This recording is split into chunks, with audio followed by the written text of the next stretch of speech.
Hey babe, can you put Xander in a different room? He's in your room and I think he wants to get out. Fresh catnip. I'm blaming it on the fresh catnip.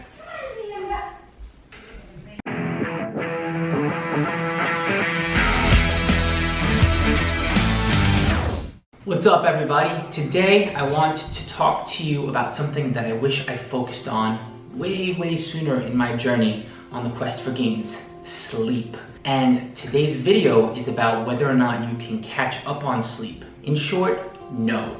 The first thing I want to talk about is how much sleep you need. The vast majority, and I do mean the vast majority of people, need an average of 7 to 9 hours of sleep. And at the foundation of the pyramid, at the foundation of the pyramid, sleep and hydration are the two most important things that you can do for your health in general, and most especially for your performance and for your recovery.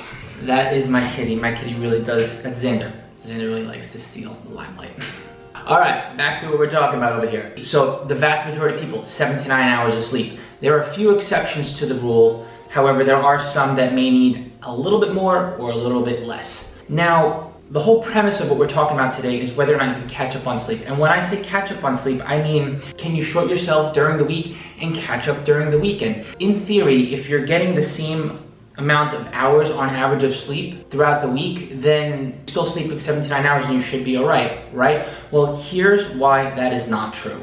When you short yourself on sleep, the first thing that happens is that your body wants to catch up on it. When your body tries to catch up on sleep, the very first thing that it does when you bank those extra hours during the weekend is it immediately puts your body into REM, that deep stage of sleep. Cool, right? You can catch up. Well, the reason why that does not work is that there are several other stages during the sleep cycle that are very important.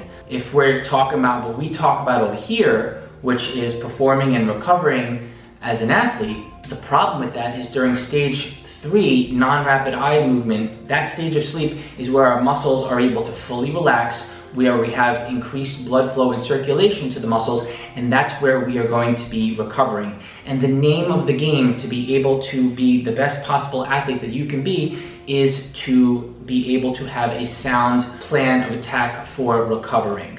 There is no better thing that you can do for yourself to recover than to sleep. It is literally the #1 tool in your arsenal. The second issue with trying to catch up with sleep on the weekends is that you're going to wind up throwing off your circadian rhythm. So while you may have banked more hours during the weekend, chances are you're going to wind up being this never-ending perpetual cycle, and thus repeats the cycle over and over again, and you are habitually not taking care of your body. This can lead to consequences to your emotional and your mental health as well, because whether you remember your dreams or not, and for those of us who do from time to time or do all the time, it's very easy to see how dreams and sleep in general is essentially an upload of all of the stress and anxiety that we absorb and manage throughout the day. Sleeping is the most important thing you can do for your health in general. I cannot stress that enough.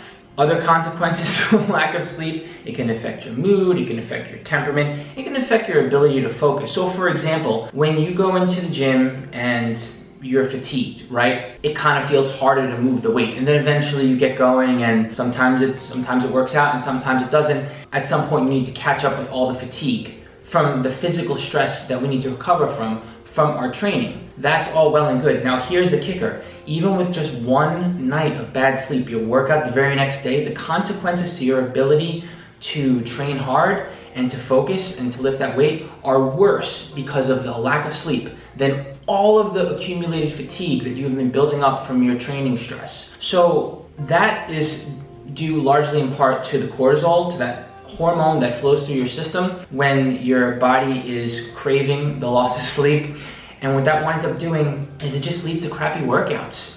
It makes it so that that same weight that you lifted last week feels that much heavier this week, which leads to fewer reps and just fewer progress in general. So yeah, not very good for your performance in the gym, and not very good for your recovery, and not very good for your health in general.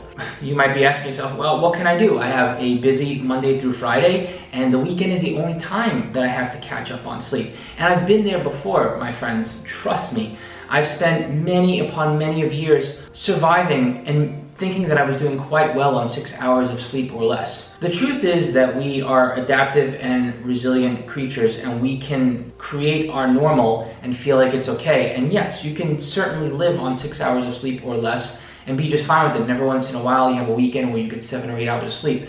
But that's what you're used to, that's what you're adapted to, so you think you're all right. Since I've focused on getting that 7 to 9 hours of sleep and making that mandatory for, I want to say, the past 6 or 7 years or something, I have changed as a person entirely. Not just my performance in the gym and my ability to recover from my workouts, but just who I am in general. I am just a better person. I am more focused and I'm more able to do more during the week. The best thing you can do for yourself, if you have a very hectic Monday through Friday and Saturday and Sunday when you have time to catch up, is to focus on your sleep hygiene and make these habits non-negotiable. The answer could be as simple as going to bed 15 minutes earlier than you normally do and waking up 15 minutes later than you normally do. Even when you have a very tightly wound schedule, those simple things that you can do on the way in and the way out of your sleep cycle can make that much of a difference. The other thing is to find a way to be consistent with your sleep pattern. So going to bed at roughly the same time every single night and waking up at roughly the same time every single morning leads to your body recognizing that pattern and getting familiar with your circadian rhythm and your sleep cycle and just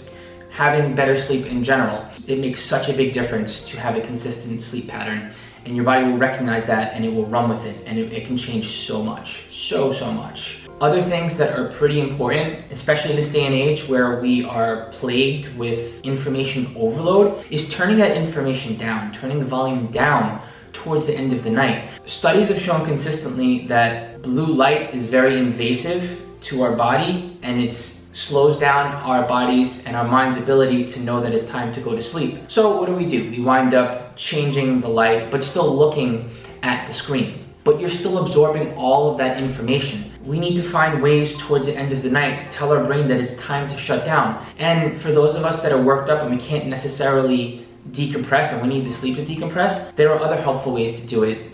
Physical cues that remind you that it's time to go to bed, whether it's an alarm saying, hey, it's around that time we start to go to bed, reading a book, maybe brushing your teeth an hour before bed, just different things in your environment that can remind you like, hey, I'm a little worked up and maybe I'm feeling a little manic right now, but perhaps it's time to start winding down. And then eventually you put your body in bed and you avoid the screens and you avoid the blue light, and then you wind up getting better sleep. I could go on and on about this. There's so many things that we can do that can be helpful. Caffeine and alcohol. So caffeine and alcohol are two things that can disrupt our sleep. You might be thinking that having, say, a glass of wine or a beer or whatever right before bedtime is a good thing because it just kind of sedates you and calms you down. But the truth of the matter is it winds up disrupting in your sleep pattern and causing a fragmented sleep pattern and just disrupting your sleep cycle in general, And so you're able to go to sleep with the use of something else, but you still wind up shooting yourself in the foot because your sleep cycle itself is not quality. So that's why it's super important to find other things to do to tell your body it's time to go to bed, and then eventually fall into this pattern where you're having good quality sleep. And setting up your room and your environment when it's time to go to bed in a way that is conducive to sleeping is also very, very helpful. So white noise could be good, a white noise machine, maybe even a fan. Keeping a cool room 65 degrees or cooler is helpful. Blackout curtains, keeping a dark room is also really helpful. So different things like that just to create an environment that's conducive to sleep. Even something as like aromatherapy, like putting a little lavender or some other essential oil on your bed that is calming can help. So yeah, hopefully this idea helps to clear up the reasons why it's helpful to be consistent with your sleep pattern and to have good sleep all week long, because the catching up on sleep thing just leads to a never-ending cycle of falling further and further into a sleep deficit no matter how many hours you're banking, and it's just not good for the gains. So hopefully this video helps you out with some ideas, some tips, and some understanding as far as to why not just hydration but also sleep, these two things are extremely important to your health and your recovery and your performance as an athlete. Hopefully you liked the video. If you liked the video, hit the like button. If you have any feedback for us on things that you've noticed are detrimental or helpful when you have good sleep or bad sleep, I'd love to hear more about it. I'd love to start the conversation or help keep the conversation going. And any other feedback on anything else you want us to talk about, let us know. Thanks so much for tuning in, and we'll catch you soon.